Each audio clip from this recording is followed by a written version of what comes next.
ब्रह्मा का पिता है, कौन विष्णु की मां, शंकर का दादा कौन है, हमको दे बता। ये जानने के लिए कृपया सुनिए।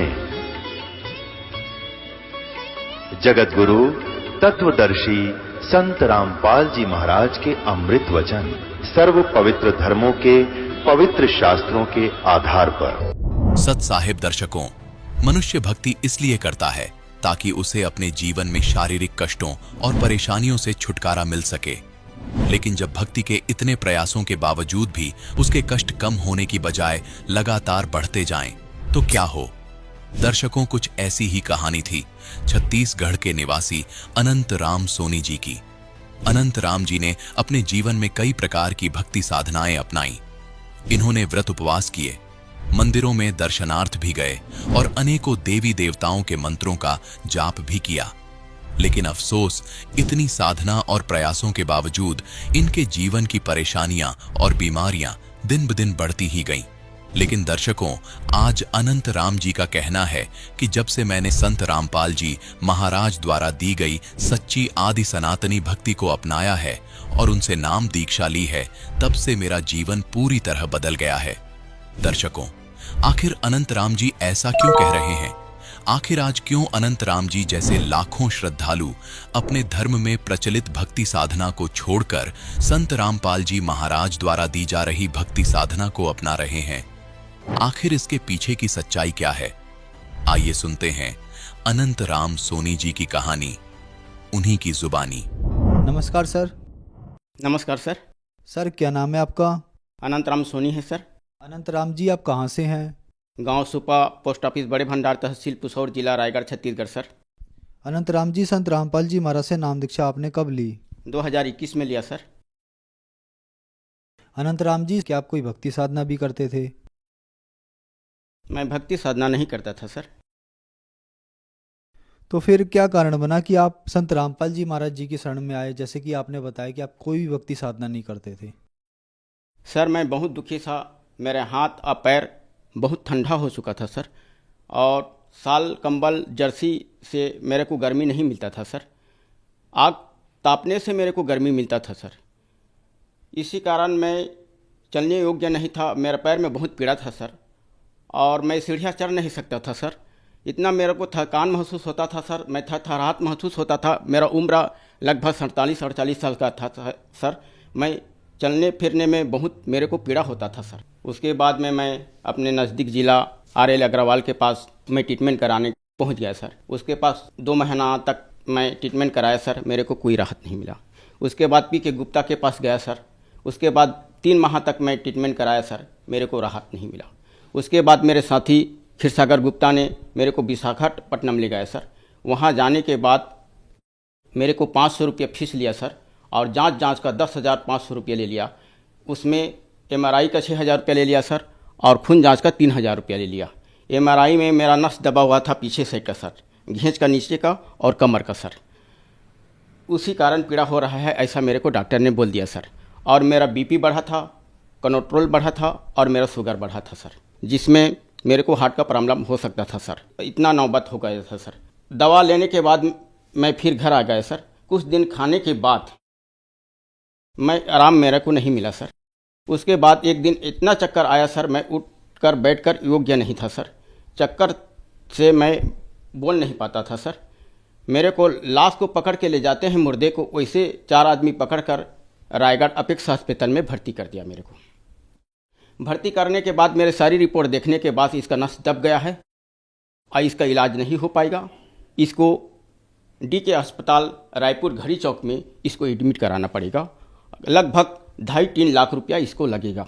आप चले जाओ अपने घर, अपना पैसा का व्यवस्था करना और रायपुर चले जाना। मेरे को कहकर छुट्टी दे दिया अपेक्षा रायगढ़ के अस्पताल वालों ने। फिर मैंने, मेरा छोटा छोटा बच्चा था सर, और मैं बहुत दुखी था, मैं रोता था सर। मेरे को इतना भयंकर बीमारी हो गया, आप बच पाओगे नहीं बच पाओगे, ऐसे मेरे को बोल दिया। मेरा छोटा छोटा बच्चा का कैसा गुजारिश होगा कहकर मैं रोता था सर। उसके बाद में बंदी छोड़ सतगुरु रामपाल महाराज का समय बिताने के लिए संग 7:30 बजे शाम को मैं देखा सर। शाम को देखने के बाद बंदी छोड़ सतगुरु जी सतरामपाल जी ने सुबह 5 बजे उठने पर स्वयं मेरे को कहा कि बेटा तू मेरे शरण में आ जा, तू ठीक हो जाएगा, ऐसा मेरे को बोला सर। फिर मेरे पत्नी से बोला सर कि परमात्मा मेरे को स्वयं बुला रहा है, कहाँ जाना है कहाँ आना है मेरे को मालूम नहीं है। फिर उसमें गुरु जी का संत रामपाल महाराज का संग जो आता है उसमें पट्टी में कॉन्टेक्ट नंबर रहता है सर, उसके कॉन्टेक्ट करने पर रायगढ़ आ जाओ, वहाँ नामदान केंद्र है, वहाँ नामदान ले सकते हैं कह के मेरे को उत्तर आया सर।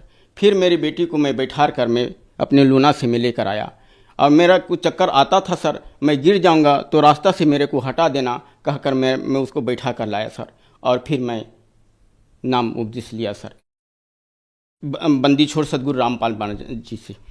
सर, संत रामपाल जी महाराज से नाम दीक्षा लेने के बाद आपको क्या लाभ मिले? जैसे कि आपने बताया कि आप बहुत ज़्यादा दुखी थे। बंदी छोड़ सदगुरु रामपाल महाराज जी से नाम उपदेश लेने से मेरे को 1 रुपया का दवाई अभी नहीं लग रहा है सर। मैं निरोग हूँ, किसी प्रकार का दवा लेने का ज़रूरत नहीं है सर। मेरा बीपी शुगर वो हाई लेवल था सर। बंदी छोड़ सदगुरु रामपाल जी महाराज नाम उपदेश लेकर मैं पूर्ण रूप से स्वस्थ और ठीक हूँ सर। किसी प्रकार का दवा नहीं लेता। MRI रिपोर्ट है सर, इसमें मेरा नस दब गया था और इसमें 2.5 लाख रुपया लगेगा, 2.5-3 लाख रुपया लगेगा, ऑपरेशन लगेगा, बच पाओगे या नहीं पाओगे, ये मेरे को ऐसा बोल रहा था सर। और बंदी छोड़ सदगुरु रामपाल महाराज से उपदेश लेने के बाद मेरे को कोई दवा नहीं लेते हैं, न कोई दवा नहीं खाते हैं, न ऑपरेशन नहीं लगा सर। आज पूर्ण रूप से स्वस्थ और ठीक हैं सर। और इसमें का ये जितना छोटा छोटा नस है ये सब दब गया है सर। इसके दबने के कारण पैर में पीड़ा हो रहा था सर। और ये 6,000 का MRI रिपोर्ट है सर। ये विशाखापट्टनम के। चलने फिरने में बहुत पीड़ा आती थी सर, सीढ़ियाँ चढ़ नहीं सकते थे सर। इसी कारण नस दबने के कारण खून सप्लाई नहीं हो रहा था, इसी कारण में शरीर में पीड़ा आ रहा था सर।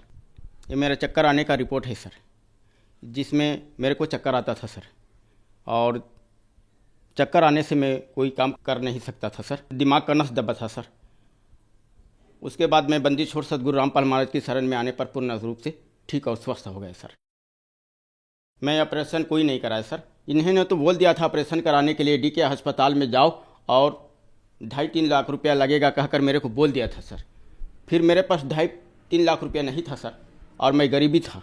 गरीबी के कारण में मेरे पास पैसा जुगाड़ नहीं होने के कारण मैं बंदी छोड़ सदगुरु रामपाल महाराज जी की शरण में आकर नाम उपदेश लेकर पूर्ण रूप से स्वस्थ और ठीक हूँ और मेरे को किसी ऑपरेशन नहीं लगा सर।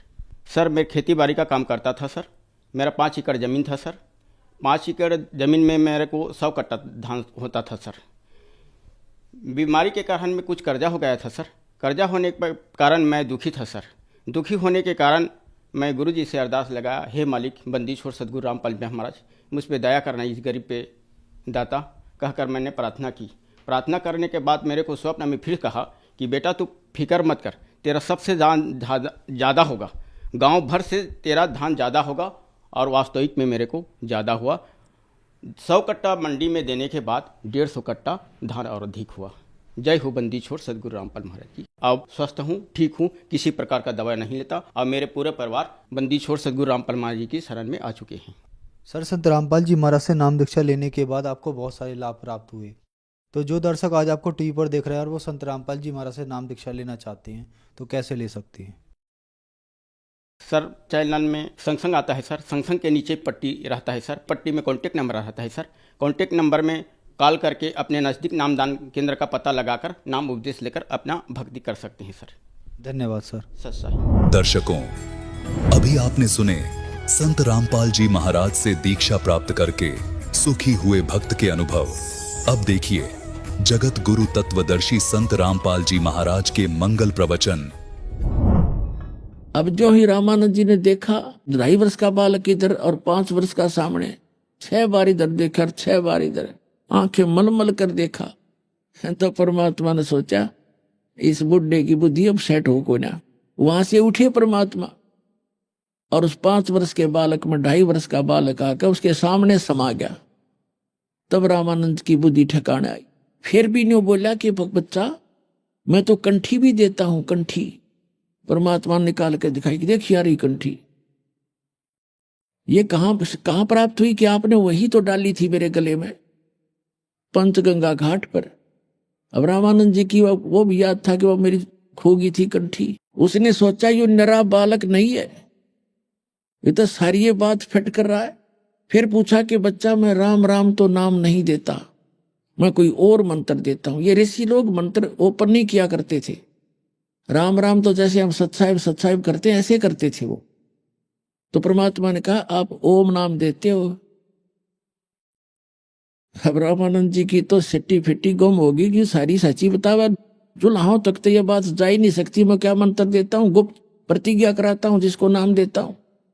ऋषियों को देता था नाम ये, और बाकी हरे कृष्ण हरे राम यो भी नाम साथ में, ओम नमः शिवाय ये अलग सा, लेकिन ये गुप्त मंत्र था इनका सार नाम था ओम। फिर रामानंद जी की बुद्धि चक्कर काट गई, अकेला बालक को नहीं, अकेला बच्चा नहीं है। फिर परमात्मा ने कहा कि अगरम अगरम छोड़ दो, सुनो हमारी सीख। कबीर साहब ने कहा कि ये अटपट छोड़ स्वामी जी, हमारी बात को सुनो।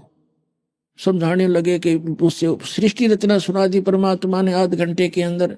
रामानंद जी ने कहा कि मैं आंखों देखूं जब बात बने, क्योंकि आज तक ना किसी वेद में, ना किसी गुरु ने, ना किसी ऋषि ने, ना आचार्य और शंकराचार्य ने हमें ये ज्ञान नहीं दिया। तो रामानंद जी ने कहा कि मैं योग युक्त होता हूं, मैं समाधिस्थ हो जाता हूं। परमात्मा ने कहा कि समाधिस्थ होकर देखिए आप कहां तक पहुंच पाते हो, फिर मैं बताऊंगा आपकी ये स्थिति कहां है।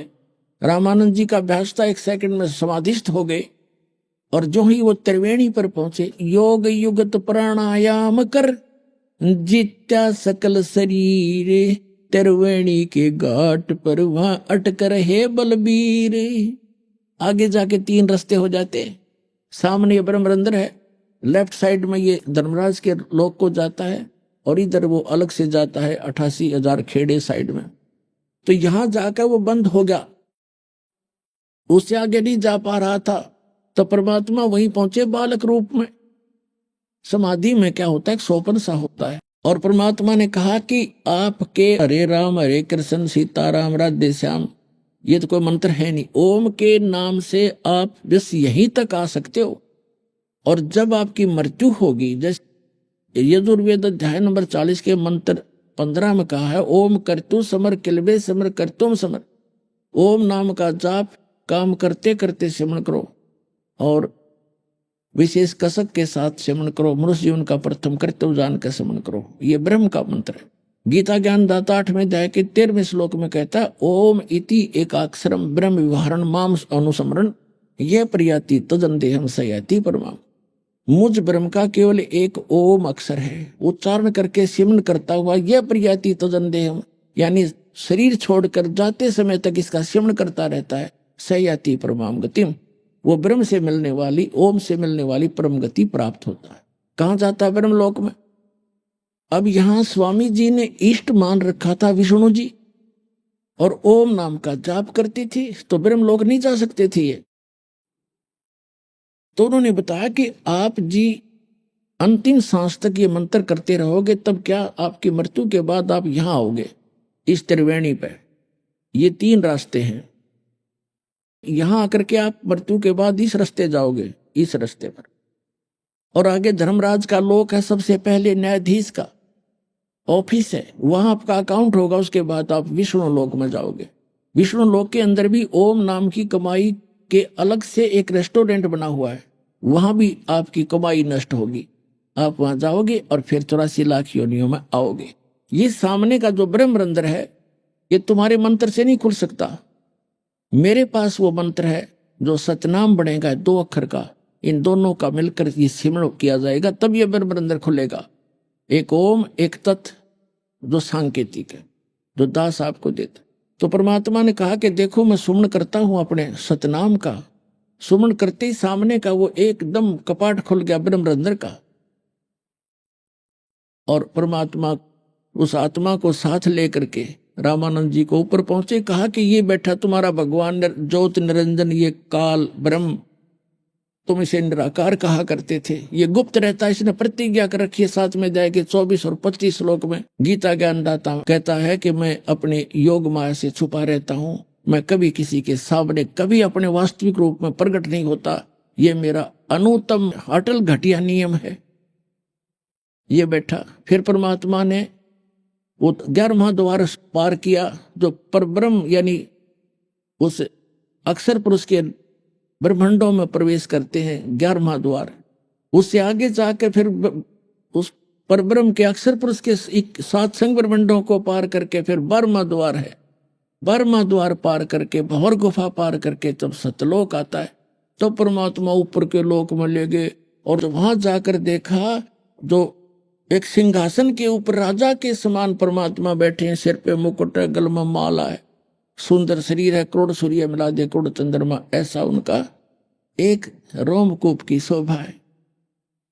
तो कबीर साहब नीचे से गए, वहां चवर उठा करके सिंहासन पर विराजमान उस परमात्मा तेजो में रूप वाले शरीर वाले भगवान पर चवर करने लगे।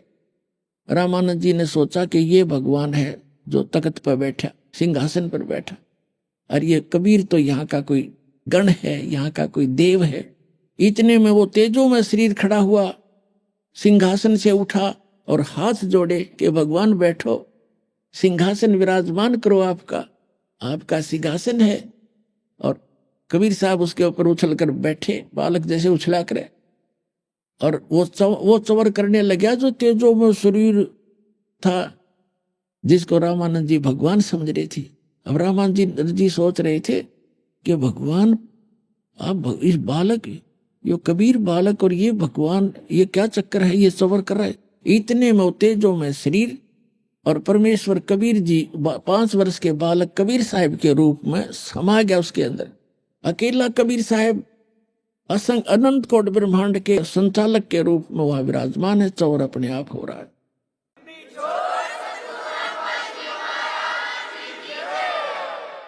और परमात्मा का वो बालक रूप इतना तेजों में हो गया जैसे करोड़ सूर्य करोड़ चंद्रमा मिला दे एक रोम के अंदर। तब परमात्मा ने कहा कि स्वामी जी, ए स्वामी सृष्टा में और सृष्टि हमारे तीर, दास गरीब अधर बसु, मैं यहां रहता हूं, अवगत सत कबीर। अब रामानंद जी तो चरणों में गिर गया, हे भगवान, हम नहीं पहचान सकते आपको, और आप सचमुच आप भगवान हो। परमात्मा ने कहा कि वापस जाओ। अब जो ही वापस भेजा तो एकदम नीचे आया रामानंद जी, समाधि टूट गई उसकी, एकदम सामने देखा और सामने वो बालक फिर बैठा, 104 साल का बूढ़ा वृद्ध, और परमात्मा के चरणों में गिर गया और कहा,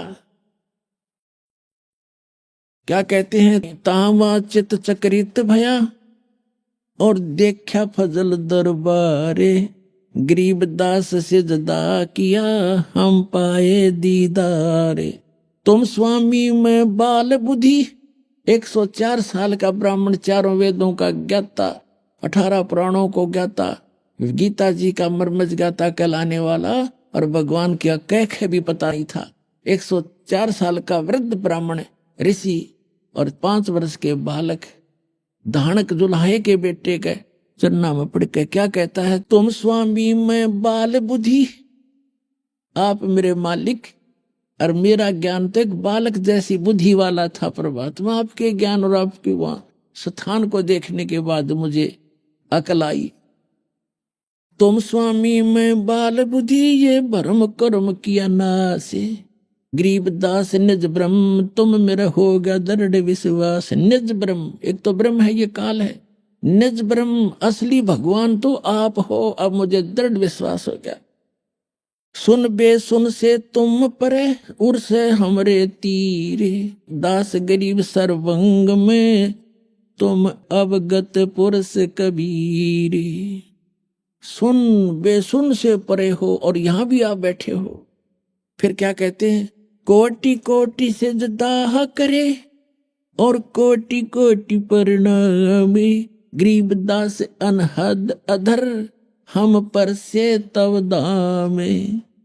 कोटि कोटि सजदा किया, कोट कोट प्रणाम। ये भगवान सामने बैठा जिसने खोज रहा, सारा जीवन न्यौछावर जिसने कर रखा, और सामने जैसे सर्प न मणि पा जा, निर्धन न धन मिल जा, भूखे न भोजन मिल जा, ऐसी सती थी रामानंद जी की होगी। और क्या कहते हैं, कोटि कोटि सजदा किया और कोटि कोटि प्रणाम। सिर पटक दिया महापुरुष ने, उस जिसकी खोज कर रहा था वो आप पे आ मिला। कोटि कोटि सजदा करे और कोटि कोटि प्रणाम, गरीबदास अनहद अधर आपकी तो अनहद, जिसकी कोई सीमा नहीं ऊपर। और हम पर से तव धाम, हमने आपका वो धाम, आपका वो स्थान देख लिया है।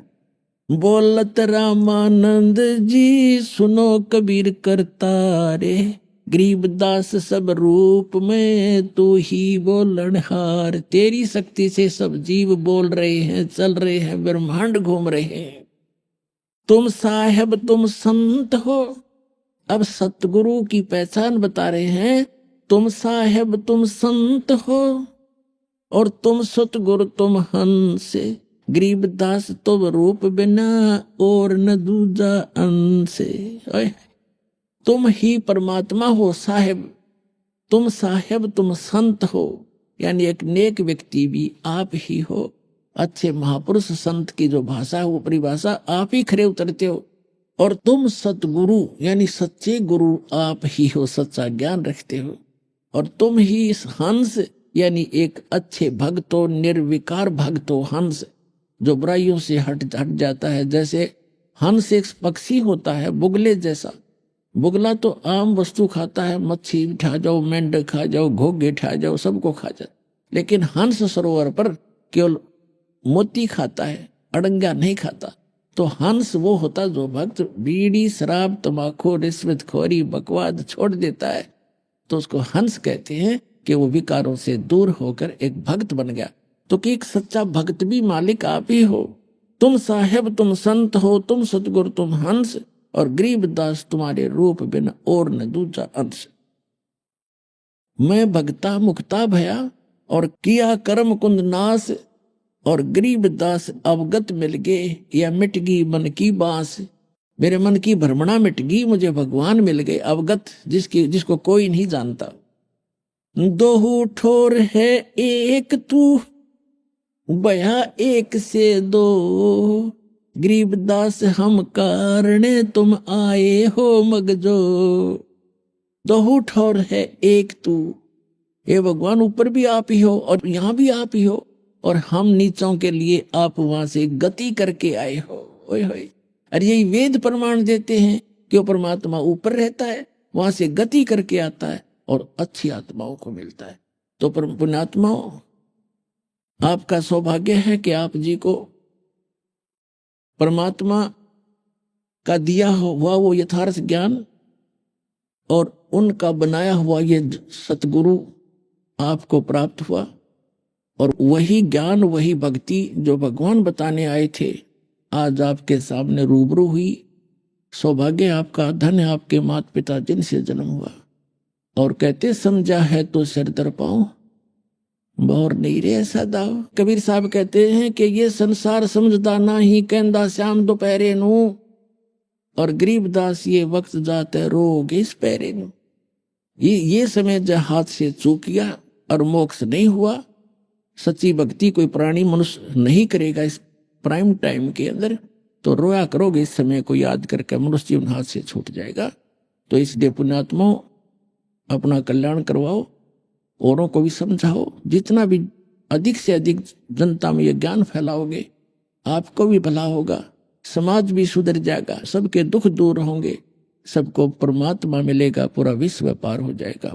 परम पिता परमात्मा पूर्ण ब्रह्म, सारी सृष्टि के रचनहार कबीर देव, कबीर साहेब, बंदी छोड़ कबीर परमेश्वर जी,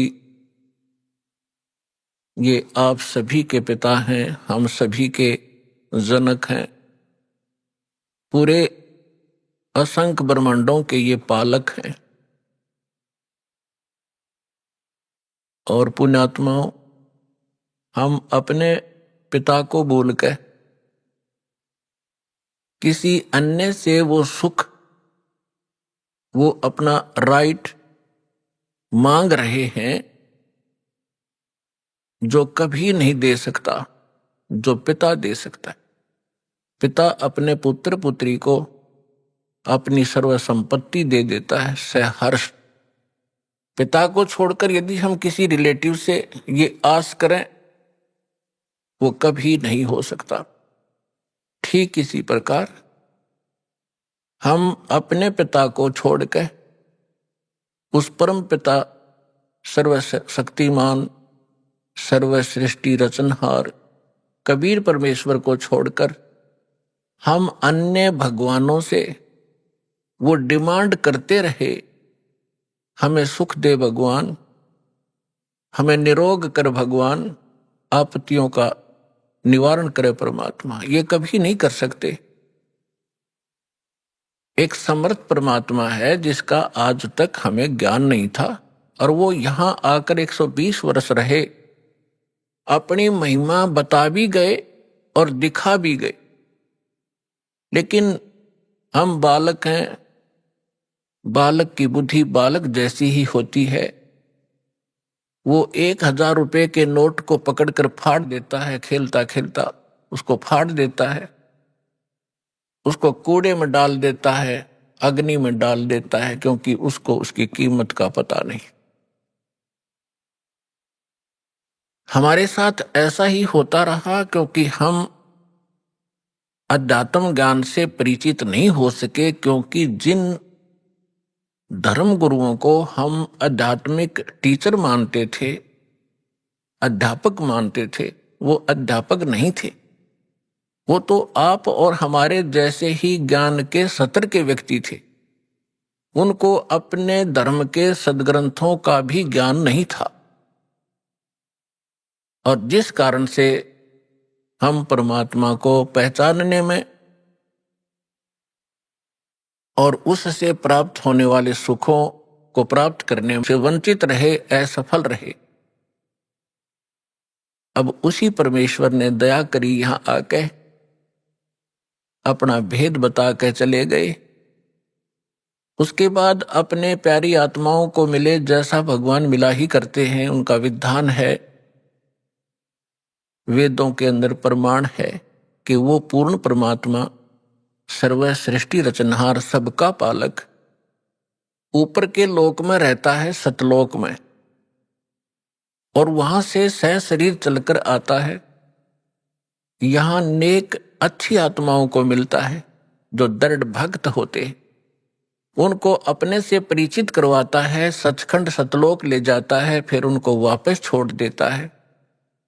परमात्मा से परिचित वो महान आत्माएं संत उस परमेश्वर के यथार्थ ज्ञान का प्रचार किया करते हैं, लेकिन उनकी संख्या कम होती है और वो ज्ञान सत्य होता है।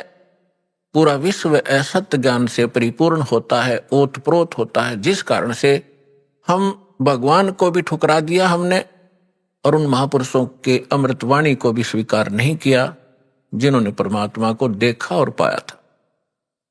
उनमें से कौन कौन है? आदरणीय धर्मदास साहिब जी, आदरणीय मुल्कदास साहिब जी, आदरणीय नानक साहिब जी, आदरणीय दादू साहिब जी, आदरणीय गरीबदास साहिब जी, गांव छुड़ानी, जिला झज्जर, हरियाणा वाले, आदरणीय गीसा दास साहिब जी, और आदरणीय स्वामी रामानंद जी, काशी वाले ने। इन महापुरुषों को परमात्मा मिले, वो कबीर देव मिले, वो कबीर साहब मिले, अल्लाह अकबर मिले, और उनको सचखंड लेकर गए, सतलोक लेकर गए, जहां भगवान रहता है और जहां हम सभी रहा करते थे। हम अपनी गलती से यहां गलत स्थान पर आकर गिर गए, और जब तक हम उस स्थान पर नहीं जालेंगे तब तक ये जीव सुखी नहीं हो सकता। तो उन महापुरुषों को परमात्मा ने इसलिए परिचित करवाया कि वो गवाही देंगे कलयुग में कि हमने भगवान देखा, और वो कहाँ रहता है।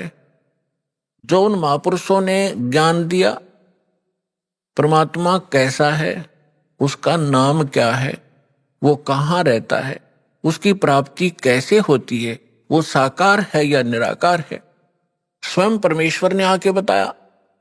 और जिन्होंने भगवान को देखा, परमात्मा को देखा, उन्होंने वही बताया।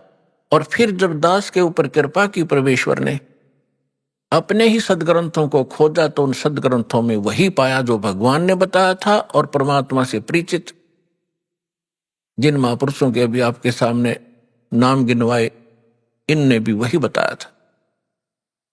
और जो साधना हमारे सदग्रंथों में लिखी है, सबसे पहला प्रश्न यही आता है मन में कि भगवान किसने देखा है।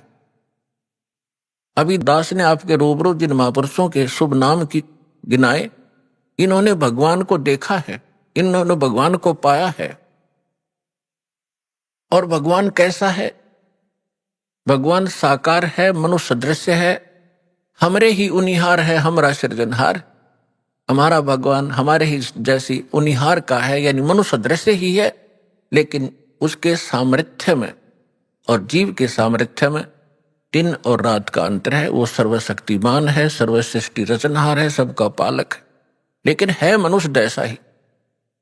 फिर तीसरा आता है कि परमात्मा मिलता कैसे है। जैसे ज्ञान भी हो जाएगा, भगवान ऐसा है, भगवान वहां रहता है, परमात्मा ये सुख देता है, जब तक उसका समाधान नहीं मिला, उस स्थान को पाने की विधि प्रॉपर नहीं मिली, तो ये ज्ञान भी व्यर्थ है। तो अब वो साधना कौन सी है जिससे वो स्थान प्राप्त होगा, जो श्रीमद् भगवत गीता अध्याय नंबर 18 के श्लोक नंबर 62 में, गीता अध्याय नंबर 15 के श्लोक नंबर 4 में वर्णन किया हुआ है कि अर्जुन तू सर्व भाव से उस परमेश्वर की शरण में जा।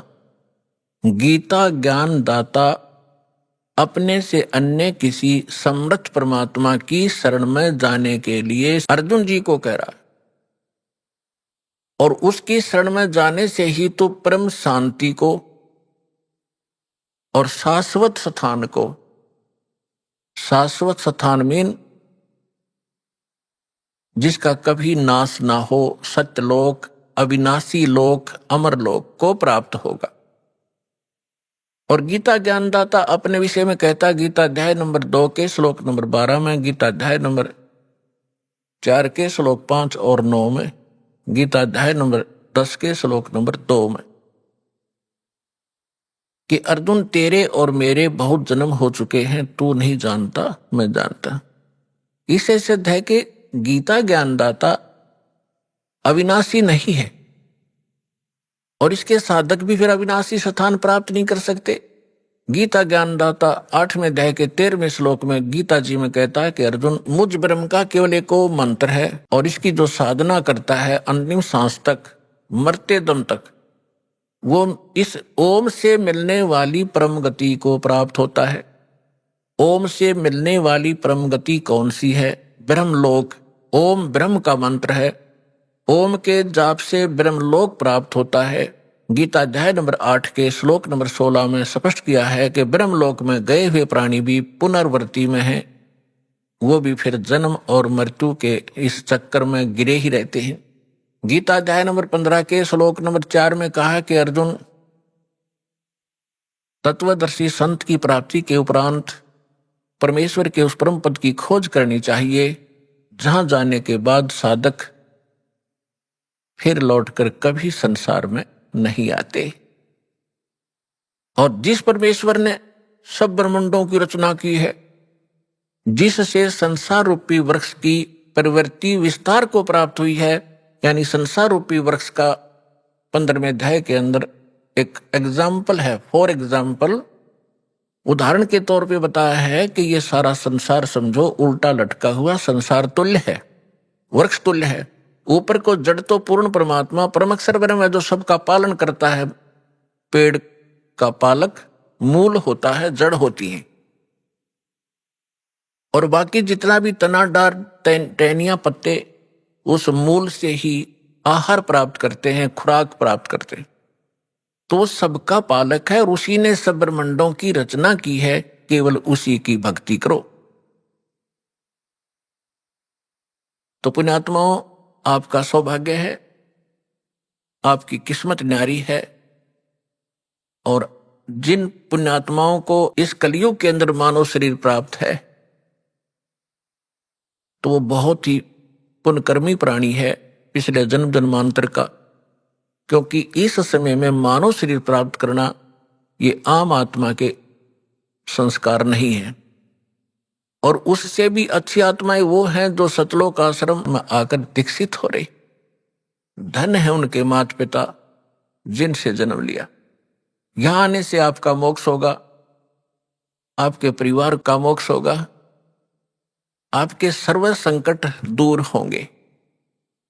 सर्व संकट किसी प्रकार के हों, आर्थिक हों, शारीरिक हों, तीन ताप के हों, भूत प्रेत की बाधा हो, ये तो परमात्मा पहले करेगा। उसके बाद फिर आपको इसके पैरेलल ज्ञान भी कराया जाएगा कि ताकि आप इन सुखों को पाकर फिर भूल ना जाओ भगवान को, क्योंकि ये सुख यहाँ का अस्थायी अक्षणिक है, झूठा है। और इस सुख को पाकर हम मस्त हो जाते हैं, जो हमारी सबसे बड़ी भूल होती है। उसके लिए परमात्मा कबीर परमेश्वर जी कहते हैं कि सुख के माथे पत्थर पड़ो, जो नाम हृदय से जावे, बलिहारी उस दुख के जो पल पल नाम रटावे। ये परमात्मा खुद बताते हैं कि तुम ऐसे अर्ज लगाया करो मेरे सामने कि हे भगवान ऐसा सुख भी ना देना जिससे आपकी भूल पड़े, बाढ़ में जाओ ऐसा सुख जो भगवान से दूर करे, ऐसा दुख दिए रखना परमात्मा, तेरी याद बनी रहे। अभी आपने सुने संत रामपाल जी महाराज के मंगल प्रवचन। आइए अब सुनते हैं संत रामपाल जी महाराज से नाम दीक्षा लेकर सतभक्ति करके अद्भुत लाभ प्राप्त करने वाले अनुयायी के विचार। दर्शकों, भगवान के प्रति सच्ची आस्था और विश्वास रखने वाले श्रद्धालु भी आज के समय में दुख और परेशानियों से घिरे हुए हैं, जो हमारी भक्ति साधना पर एक बहुत बड़ा प्रश्नवाचक चिन्ह खड़ा कर देता है। वलसाड़, गुजरात के रहने वाले ओम प्रकाश जी भी भक्ति तो कर रहे थे, लेकिन अत्यंत दुखी थे। मुख्य कारण था कि इनके पास जो भक्ति साधना थी वह सच्ची नहीं थी। पता था गुरु बनाना जरूरी है, पर सच्चा गुरु नहीं मिल रहा था। शारीरिक और आर्थिक तंगी से परेशान थे, पर उससे बाहर निकल पाने का रास्ता नहीं मिल रहा था। इनके पिताजी भयंकर शारीरिक कष्ट से ग्रस्त थे। डॉक्टर्स को भी दिखाया गया, परंतु कोई राहत नहीं मिली।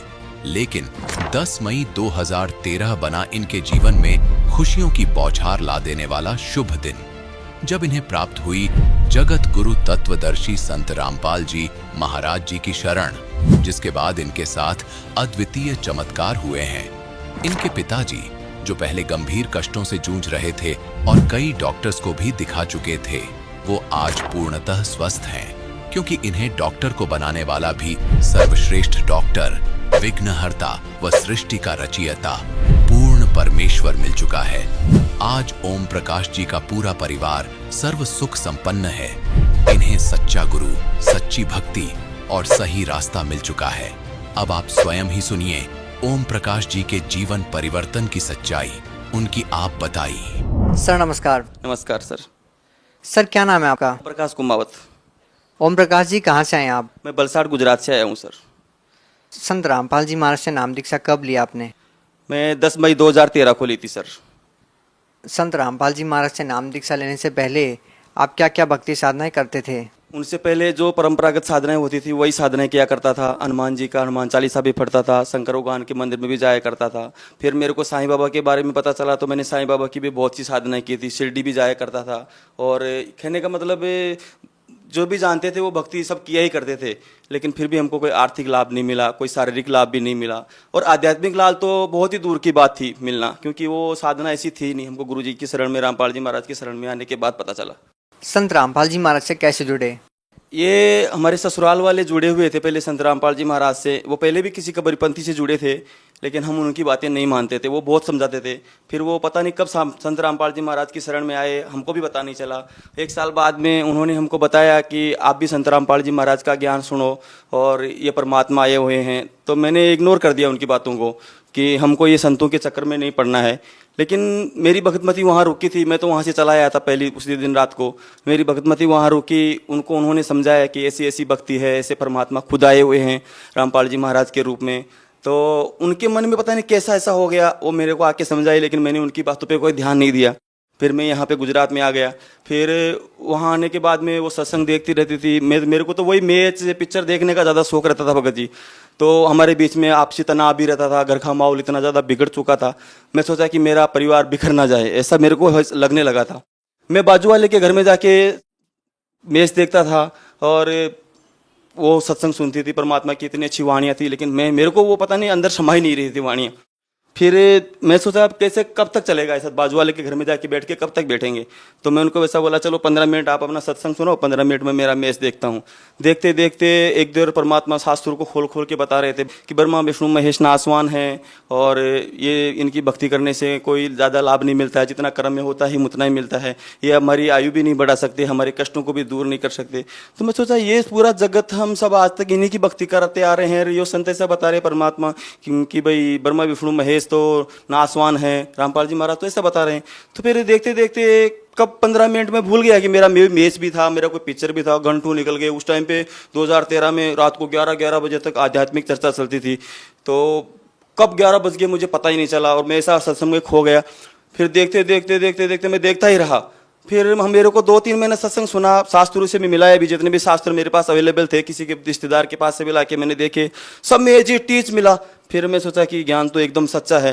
फिर मैं मेरी भक्तमती के साथ हो गया कि मतलब आप सही हो और आपका ज्ञान सही है, गुरुजी रामपाल जी महाराज भी सही हैं, मैं ही गलत था। फिर मैंने सब एक्सपेक्ट किया। फिर नामदान लेने से पहले ही मैंने जितनी भी मेरे घर में जितनी भी तस्वीरें थी वो तस्वीरों को मैंने सब जल प्रवाह कर दी थी। और परमात्मा का एक ज्ञान गंगा बुक मेरे को कहीं से मिला था, ऐसे ही किसी की रद्दी में पढ़ा था, ऐसी पुस्तक मेरे को मिली गई ज्ञान गंगा पुस्तक। बाद में मैंने उनको पढ़ा। फिर वो जो गुरुजी की फोटो आती है ना ज्ञान गंगा में पेस्ट, उसको मैंने फोटो स्टूडियो में जाके बनवाया फोटो और मैं उन्हीं की साधना करने लगा। मैंने उपदेश भी नहीं लिया था। फिर मैं उसके 3 महीने बाद में गाँव गया। फिर मेरे पिताजी को भी बहुत तकलीफ थी, उनको हार्ट अटैक हुआ था, एंजियोप्लास्ट करवाया था उनका 6 महीने पहले ही, जब मैं गुरुजी से नहीं जुड़ा था उस टाइम पे। फिर मेरे को ऐसा लगा कि मेरे पिताजी को इनसे बहुत ज़्यादा राहत हो सकती है, लेकिन उनको ज्ञान पता नहीं था, मुझे पूरा ज्ञान था। मैं गया, मेरे पिताजी ने बोला आ गए, मैं बोला आ गया।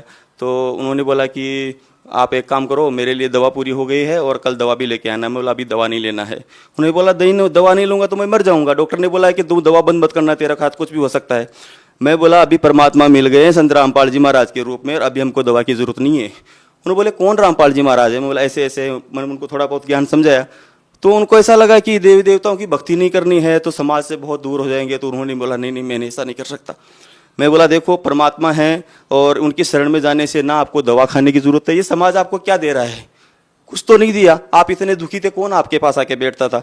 मेरी बात मानो, मैं आपका दुश्मन नहीं हूँ, मैं आपका लड़का हूँ, चलो मेरे साथ। तो उन्होंने मेरी बात मान ली। फिर संत रामपाल जी महाराज को दर्शन के लिए गए तो मैंने परमात्मा संत रामपाल जी महाराज से अरदास लगाई कि गुरुजी ऐसे ऐसी बात है और मेरे पिताजी को बहुत तकलीफ है, वो दवा भी लेते हैं और रोते ही रहते हैं, उनको बहुत कष्ट रहता है। रामपाल जी महाराज ने बोला बेटा दवा कचरे के डब्बे में डाल देना, सब कुछ खाओ पियो। वो घी दूध सब कुछ बंद कर दिया था, शरीर इतना वीक हो गया था कि चलने में भी असमर्थ थे। परमात्मा रामपाल जी महाराज की शरण में जाने के बाद में उन्होंने दवा भी नहीं ली। आज तक उन्होंने एक भी दवा नहीं खाई उस चीज़ की। हाँ सर्दी जुकाम थोड़ा बहुत और कुछ होता है उसकी दवा ले लेते हैं, लेकिन बाकी उसकी दवा एक भी नहीं ली। उनका कितनी बार डॉक्टर का फ़ोन आता है हमारे पास, अरे आप दवा चेकअप कराने के लिए नहीं आता? मगर हमको तो बहुत बड़ा डॉक्टर संत रामपाल जी महाराज के रूप में मिल गया है, हमको अभी दवा की ज़रूरत नहीं है। एकदम बिल्कुल स्वस्थ हो गए वो और भाग भाग के फर्स्ट क्लास काम भी करते हैं, उनका शरीर भी एकदम तंदुरुस्त हो गया है। वो दुनिया को बताते हैं कि अभी उसके बाद में मेरे बुआ की लड़की की शादी थी तो उसका वो जो मायरा लेके जाते हैं, हमारा दिल नहीं था लेकिन फिर भी हमको जाना पड़ा। उधर लोगों ने पूछा कि तुम दवा नहीं लेते हो, ऐसा नहीं लेते हो। मेरे पिताजी ने दिल खोल के बता दिया कि हमको तो इतना बड़ा डॉक्टर मिल गया है, हमको दवा की कोई ज़रूरत नहीं है। पहला लाभ तो भगत जी मेरे को ये हुआ। दूसरा लाभ, मेरी एक बच्ची है, उनको भी सतनाम मिला हुआ है और वो भी मेरे साथ ही उन्होंने रामपाल जी महाराज से उपदेश ले लिया था। बहुत ही दृढ़ बच्ची है, मेरे से ज़्यादा उसको परमात्मा में विश्वास है। उसको एलर्जी हो गई थी, पूरा शरीर उसका इतना ज़्यादा ऐसा खून निकाल देती थी। चर्म रोग विशेषज्ञ डॉक्टर जो स्पेशलिस्ट डॉक्टर होते हैं उनको बताया, कितने डॉक्टरों को बताया। फिर उन्होंने बोला कि ये यहाँ गुजरात का वातावरण इनको सूट नहीं कर रहा है तो इनको यहाँ से आपको राजस्थान भेजना पड़ेगा। अभी बच्चे इधर पढ़ते हैं तो मैं राजस्थान कैसे भेज सकता हूँ? मेरे को इतना ज्ञान भी नहीं था कि परमात्मा को ऐसा अर्जी लगाने से तुरंत फायदा होता है। मैंने परमात्मा को तुरंत अर्जी लगाई, परमात्मा ऐसी ऐसी बात है, बच्चों का भविष्य बिगड़ जाएगा, अभी कैसे करो? परमात्मा ने बोला बच्चा परमात्मा दया करेंगे। उस बच्ची का एलर्जी पता नहीं कब कैसे दूर हो गया, मुझे पता ही नहीं चला और वो एकदम स्वस्थ आज भी बच्ची आई हुई है, बाहर बैठी है। रामपाल जी महाराज ने इतनी दया की उस बच्ची पे ऊपर, और उनका एलर्जी बिल्कुल एकदम स्वस्थ हो गया। तीसरा लाभ भगत जी, मेरे पास ज़मीन थी लेकिन मैं मकान बनाने की मेरी सामर्थ्य नहीं थी, मेरे पास पैसा नहीं था। मैं रैंक पे रहता था, कभी 6 महीने इधर कभी 6 महीने उधर, ऐसे ही भटकता रहता था। मेरी भक्तमती बोलती थी परमात्मा से अरदास लगाओ, रामपाल जी महाराज से, ये तो कुछ भी कर सकते हैं। तो मैं बोला परमात्मा रामपाल जी महाराज कुछ भी करेंगे लेकिन फिर भी अपने पास पैसा तो होना चाहिए। तो बोला आप अरदास लगाओ रामपाल जी महाराज से, वो करेंगे। मैं दर्शन के लिए गया, रामपाल जी महाराज को अरदास लगाई। जब दर्शन के लिए गया तो परमात्मा ज़मीन तो है लेकिन मकान बनाना चाहता हूँ। रामपाल जी महाराज ने बोला बेटा तू तो दिल खोल के चालू कर दे, तेरा काम हो जाएगा। और मेरा काम एकदम ऐसे हो गया। आज 25 लाख रुपए मेरे पास, 2-3 लाख रुपए मुश्किल से थे, और 25 लाख रुपए का मकान परमात्मा ने कैसे बनवा दिया। किस जो आदमी को मैं जानता भी नहीं था वो भी मेरी मदद के लिए वहाँ पे आया भगत, और मेरा मकान बन गया। मैंने बोरिंग करने के लिए मशीन आ गई। परमात्मा को, रामपाल जी महाराज को ज्योति लगा दी, प्रणाम प्रणाम किया। फिर बोला, बोरिंग वाला बोलता नारियल लाओ, अगरबत्ती लाओ। मैं बोला ये ऐसा हमको नहीं करना है। बोलता कहाँ बोरिंग करना है? बोला इधर करना है। किसी से पूछा था? मैं बोला मेरे रामपाल जी महाराज मेरे गुरुजी से पूछा था। बोला जो बेटा तुम्हारा सब जगह योगी लाके वहीं पे कर लेना। बाजू वाले घर में 90 फुट पे पानी था भगत जी, लेकिन मेरा बोरिंग 160 फुट चला गया, एकदम सूखा, बिल्कुल पानी नहीं निकला। मैं एक कोने में बैठे बैठे सुमरण कर रहा था, और सब लोग जितने भी आजू बाजू वाले थे सब खड़े थे, वो सब बातें कर रहे थे। ये देवी देवताओं को नहीं मानता है, वो रामपाल जी महाराज का ज्ञान ले लिया है इसने, कहाँ से पानी होगा, वो है, वो ऐसा नहीं करता है, पूजा नहीं करता है। मैं बोला परमात्मा जो करना है आपको ही करना है, इसी में मेरे को सब कुछ करना है, यही बोरिंग रहना चाहिए। मैं बोरिंग वाले को बोला भाई तू बंद कर दे बोरिंग, तेरा जितना पैसा होता है तू लेके जा। और बोलता है क्या करेगा, दूसरा बोरिंग तो तेरे को करवाना पड़ेगा। मैं बोला जो होगा सो देखा जाएगा, तो कितना पैसा होता है। उसका जो बिल बना के दिया, जितना बोरिंग पैसा हुआ मैंने उसको देख के भेज दिया। पता नहीं कैसे परमात्मा ने रजा की गिल्ली मिट्टी आई थी भगत जी, पानी नहीं आया था। और वही बोरिंग से सब ने देखा, वही बोरिंग से मैंने घर बनाया, एक किसी से भी एक बाल्टी भी पानी नहीं ली, और आज वही बोरिंग इतना धड़ल्ले से चल रहा है, कभी पानी की कमी नहीं आई उसमें। परमात्मा ने इतने, अभी गिनाने जाऊंगा तो कितना गिनाऊं भगत जी, आपका भी टाइम थोड़ा लिमिट होता है, लेकिन बहुत लाभ दिए हैं, आर्थिक लाभ दिए हैं, शारीरिक लाभ दिए हैं। बच्चे भी, मेरा बच्चा था एक, वो बिल्कुल भी खाना नहीं खाता था, 4 साल का था उस टाइम पे, 3 साल का ही था, बिल्कुल भी खाना नहीं खाता था, माँ का दूध का स्वाद वो कुछ भी नहीं लेता था, एकदम कमज़ोर था। परमात्मा को मेरी भगतपति ने प्रार्थना की, परमात्मा बच्चा खाता नहीं है, क्या मालूम क्या हो गया। परमात्मा ने बेटा खा लेगा। उसी टाइम जैसे परमात्मा ने बोला, चाय और बिस्कुट आश्रम में खाया। रामपाल जी महाराज ने जैसे ही उनके सर पे हाथ रखा ना, उनका खाना चालू कर दिया। और कहने का मतलब परमात्मा ने हर पल मदद की है। अभी छोटी छोटी बातें बताऊंगा तो भगत जी बहुत लंबी हो जाएगी, लेकिन जो भी किया परमात्मा ने बहुत ही अच्छा किया। जब हम अपने आप को बहुत ही भाग्यशाली मानते हैं कि परमात्मा ने हमको ऐसा ज्ञान दिया, आध्यात्मिक ज्ञान सबसे बड़ा लाभ तो वही है कि हमको परमात्मा मिले, सतलोक जाने का रास्ता सूझा, बस।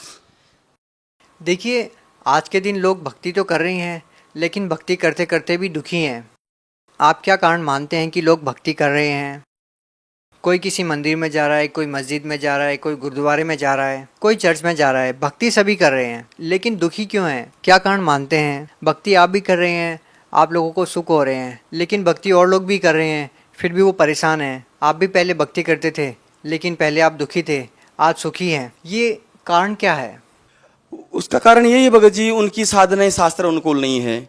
उनकी सच्ची साधनाएं हैं, वो लोक के आधार पे भक्ति करते हैं। जो भी उनको गुरु मिले, धर्म गुरु, वो भी हुआ भाई ऐसा लोक के आधार पे उनको ज्ञान बताते हैं। रामपाल जी महाराज शास्त्रों के अनुकूल भक्ति बताते हैं। हमको भी लाभ नहीं हो रहे थे, हम भी बहुत भक्ति करते थे। हनुमान चालीसा आज भी मेरे को खंटक से याद है। अच्छा ये बताइए कि शास्त्र अनुकूल साधना क्या होती है, मतलब इसकी परिभाषा क्या है? सभी संत रामपाल जी महाराज के अनुयायी यही कहते हैं कि हम शास्त्र अनुसार साधना करते हैं, दूसरे संत शास्त्रों के विरुद्ध साधना करते हैं। आखिर ये शास्त्र अनुकूल साधना है क्या? देखो शास्त्र अनुकूल साधना है, अपने सदग्रंथों में लिखा है, जैसे गीता जी में लिखा है कि ओम तत्सत, ये 3 प्रकार का ये गुरु सच्चिदानंद ब्रह्म को प्राप्त करने का मंत्र है। तो ओम ब्रह्म का है, तत् फिर पर ब्रह्म का है, और फिर सत पूर्ण ब्रह्म का है। ये एक भक्ति का बेस है। अच्छा आपने अभी एक ओम तत् सत का जिक्र किया, क्या ये मंत्र जाप करने से लोगों को मोक्ष या लाभ मिल जाएगा? ऐसा नहीं है भगत जी, ये कोड वर्ड हैं। ओम तो सीधा ही परमात्मा ने बताया है कि ओम तो सीधा ही ब्रह्म का है, लेकिन तत्व और सत्य ये सांकेतिक मंत्र है। कितने लोग सत मंत्र सतनाम करते हैं, लेकिन ये ओम और तत् मिलकर परमात्मा ने बताया सतनाम होता है। लेकिन परमात्मा ने हमको बताया कि ओम के साथ कौन सा मंत्र जुड़ने से आदमी का मोक्ष होता है, उसका कल्याण होता है।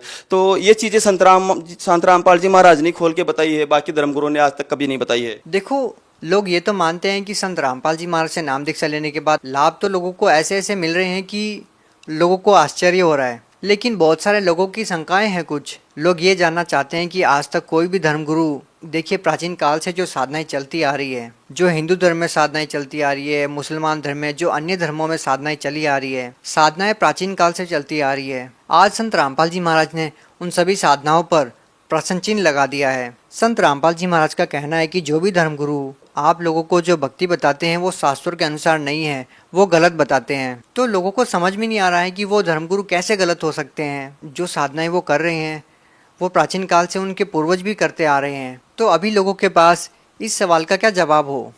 इसमें ऐसा है भगत जी, कबीर साहब ने 600 साल पहले आके यही गान बताया था, लेकिन हम अशिक्षित थे, हमारे समाज सभी अशिक्षित था, ये ब्राह्मण लोग यही शिक्षित थे। परमात्मा ने सब कुछ आज जो रामपाल जी महाराज बता रहे हैं वही ज्ञान कबीर साहब। एक बात बताइए कि उस समय ब्राह्मण समाज शिक्षित था और कबीर साहब को कहा जाता है कि वो अशिक्षित हैं, तो कबीर साहब जी कैसे सही ज्ञान बता सकते हैं जबकि ब्राह्मण तो पढ़े लिखे थे? वो तो परमात्मा थे, उनको कोई पढ़ने की जरूरत नहीं। तो परमात्मा खुद चारों युगों में आते हैं, परमात्मा खुद इस कलयुग में कबीर साहब नाम से शरीर प्रकट हुए थे। लेकिन ये धर्मगुरुओं को भी पता था कि उनका ज्ञान सच्चा है, लेकिन इनकी आज वही हो रहा है। इनकी दुकानें उस टाइम पे बंद हो रही थी, इसलिए परमात्मा का भी उस टाइम पे भी कबीर साहब का बहुत विरोध किया था, और वही आज रामपाल जी महाराज के साथ हो रहा है। इन्होंने वो भी ये रामपाल जी महाराज के साथ भी ये लोगों ने किया था। शक्ति है, उन्होंने सब कुछ बताया है कि देखो, अमल अरहारी आत्मा कदे न पावे पार, परमात्मा को कभी प्राप्त नहीं कर सकते। और हम जिस मार्ग को परमात्मा प्राप्त करने के लिए ही चले हैं, तो ये नशा तो हमारे लिए बहुत खतरनाक है भगत। ये परमात्मा ने बताया है कि बाकी बच्चों नशा करोगे तो तुम भगवान को कभी प्राप्त नहीं कर। कोई नशा करते थे? हाँ, करता था। मैं बीड़ी सिगरेट और कभी कभी बियर भी पीता था, संगत में बैठ जाता था, तो ऐसा नशा सब करते थे। कैसे छूट जाता है ये नशा? घृणा हो जाती है भगत जी।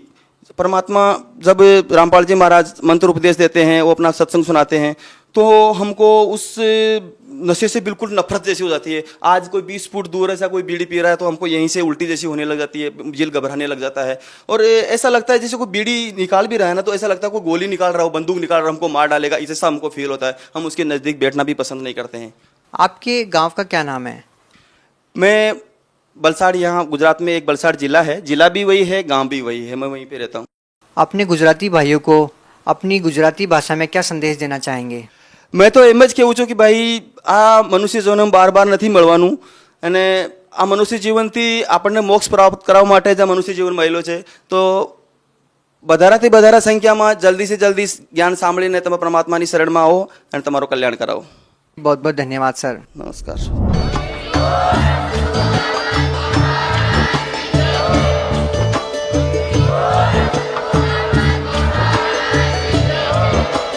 आप सुन रहे थे जगत गुरु तत्वदर्शी संत रामपाल जी महाराज जी के मंगल प्रवचन। अधिक जानकारी के लिए विजिट कीजिए हमारी वेबसाइट www.jagatgururampalji.org। संत रामपाल जी महाराज जी के शुभ आशीर्वाद से पूरे विश्व भर में 500 से भी ज्यादा नाम दीक्षा केंद्र हैं, जिन पर संत रामपाल जी महाराज जी द्वारा ऑनलाइन निशुल्क नाम दीक्षा दी जा रही है। अपने नजदीकी नाम दीक्षा केंद्र का पता करने के लिए संपर्क करें 8222880541।